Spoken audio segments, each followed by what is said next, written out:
mid-70s.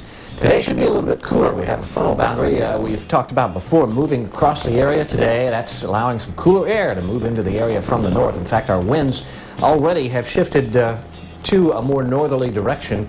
And as the day wears on today, that cooler air will continue to build southward toward the Gulf of Mexico. A few showers earlier this morning and maybe some light showers remaining in portions of the area, but for the most part, the rain has moved onto the east of us this morning. Partly cloudy today, mid-70s, the afternoon high. Winds out of the north, 15 to 20, quite gusty at times. Caution is advised on area lakes, and we'll have more on your weather after the morning news from Heather. There's been a lull in the encephalitis storm. Yesterday was the second day there's been no confirmed cases of the disease, partially because hospitals are seeing fewer patients. Dr. Shelley Jones says not a single area hospital submitted samples to be tested Saturday, a positive sign, meaning hospitals are seeing fewer patients with encephalitis symptoms. Doctors are attributing this halt to precautionary efforts taken nearly 2 weeks ago. They're asking people to continue taking preventive measures like using mosquito spray and donning long sleeves when venturing outdoors at dawn and dusk. The number of encephalitis patients now holds steady at 63. 59 of those people are from Ouachita Parish, 2 are from Morehouse, and 2 are from Richland Parish. 3 people have died since the outbreak began on August 8th. A Massachusetts woman believes she may have seen one of the terrorists involved in the attacks on the World Trade Center in New York earlier this month. Janice Scheinman has identified the man she saw as Mohammed Atta. She says he was scribbling notes furiously at the American Airlines gate for Flight 11. She says she witnessed this incident 2 days before the planes were hijacked and crashed. It was so strange to me that somebody would be standing there looking out at the plane and writing in a card. And he had no luggage. He had no briefcase. All he had was a folder with him. And it really caught my attention. He didn't look right. He wasn't dressed like he was going somewhere. I said, if he gets on the plane, I'm going to see the captain, because there is something wrong with this scenario. And over on Wall Street, another day of losses plagued the market as it experienced its steepest weekly loss since the Great Depression. The devastation of the terrorist attack sparked massive layoffs, recession fears, and investor uncertainty over military retaliation. Stan Case has more.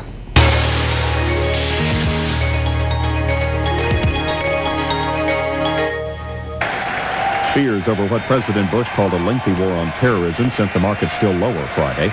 On the week, the Dow lost 14%, the worst one-week slide since 1933. The major market averages dipped to their low levels of the fall of 1998.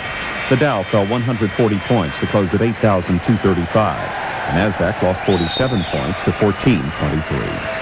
Bellwether General Electric spurred a short-lived rally early in the day when it reported an upbeat outlook. The company said it was on track to deliver double-digit gains this year, but GE had the only rosy forecast of the day. EMC said it plans to lay off about 10% of its workforce, putting the blame on the slowing economy. The data storage giant expects it will post third-quarter losses. And Northwest Airlines joined other major carriers when it announced layoffs of up to 10,000 workers and a reduction of service by 20%. In an effort to aid the struggling airline industry, the Washington leadership agreed on a plan to provide billions of dollars in cash and loan guarantees. That's the Business Brief. I'm Stan Case.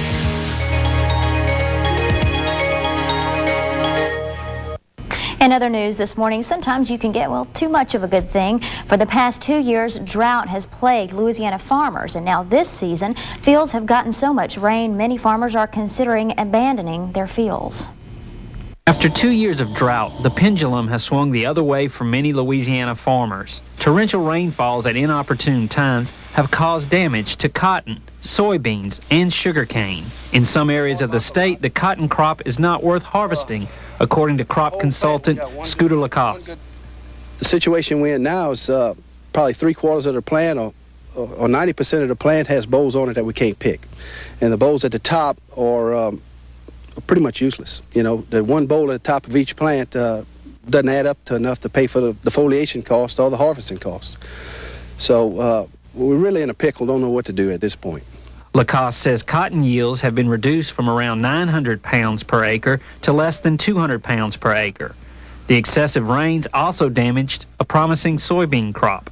The early maturing varieties, we have anywhere from 60 to 80% damage in those too. And we had probably a 50, 60 bushel yield, and now we can't hardly sell them. The elevators don't want them because they're all rotten, and the quality it's no good. Sugarcane sustained minor damage, but most of it will make it to the mill, according to LSU Ag Center County Agent Miles Brazier. The old days, little as 6 years ago, I'd have been worried about how we're going to get it to the mill. With these new combine harvesters, we can get most of it to the mill. It just sets up a new set of problems. Be a lot more trash going through the mill, so less sugar. For the LSU Ag Center, I'm Craig Gautreaux reporting. We'll be back with your weather right after this. The weather is brought to you by Hopkins Chevrolet, Ruston and Bastrop. A name you know, a name you trust.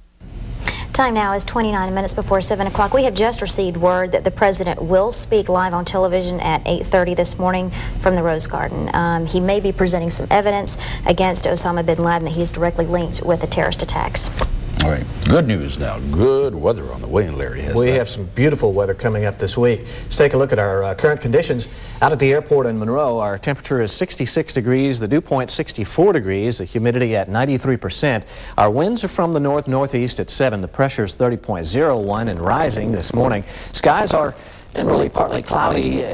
Some locations are reporting some fog over around Shreveport and also around Alexandria. 66 degrees this hour at El Dorado, 68 Shreveport, 67 in Alexandria, and Natchez with 66 degrees also. Here's a look at the dew points this morning, and our dew points will be dropping during the day today. Temperatures on the rise a little bit later on with mid-70s for our afternoon high, but the dew points should be quite low.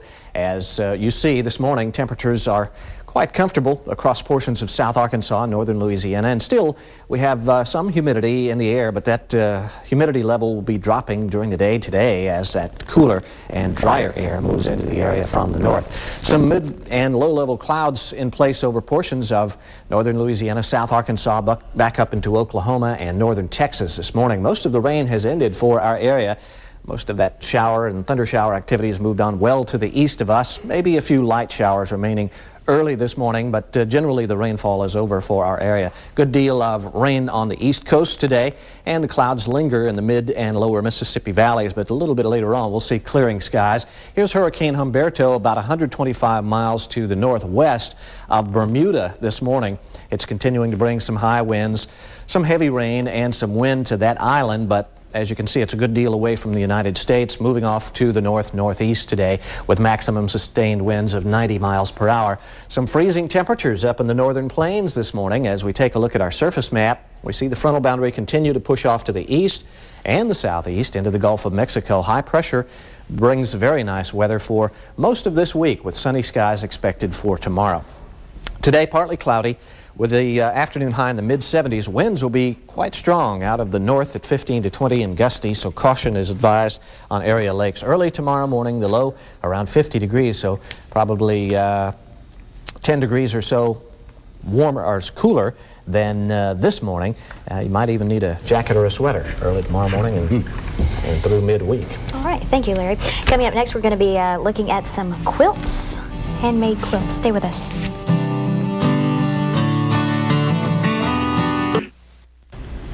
Hey, good morning. We have about 23 minutes before 8 o'clock this morning. We're talking about a quilt show that's coming to Jonesboro. This morning with us we have Norma Prince and Aline Williams of the Heritage Quilt Guild in Chatham. Good morning. In Jonesboro. I'm sorry, in Jonesboro. It has Chatham on my sheet. We have some beautiful quilts here. Tell us about them. Well, we'd really like to show some of them. Yeah, definitely. We want to take this one right here and show it because this is the one that we are raffling off, and we'd like to show it. Aline, can you help me? Now, while you're showing these, kind of tell us the purpose of the show that's coming up. I believe it is the 28th and the 29th. It will be the 28th and the 29th, and we have it every other year. Every 2 years, we have our show, and we make a quilt and we raffle it off, and then the money is used in our guild to buy other quilts and do things with. We do burn quilts and baby quilts, and we do a lot of stuff like that. And after we raffling this one off, and these you were telling us before about how quilting is becoming kind of a lost art. Really? Yes, it has. And that's pretty much the purpose of this show. Right, to We get do it started teach. back. We but do teach You're people. going to raffle off some quilts, and then you're also going to be teaching quilting. We do have classes. Yeah, yes, we do have classes. I'll show you some that we did have a class. We did some in. This is just a little wall hanging quilt that one of the girls did. Her husband works for. She did it on the computer, the pictures. And Of the trucks that Wow. her husband had driven and so forth. Now, how long did that take to make? I really don't know how long it taken her to make this. She But I can works imagine all the time. on the average, a quilt would take how long to make? Well, it would be according to what type quilt you're making.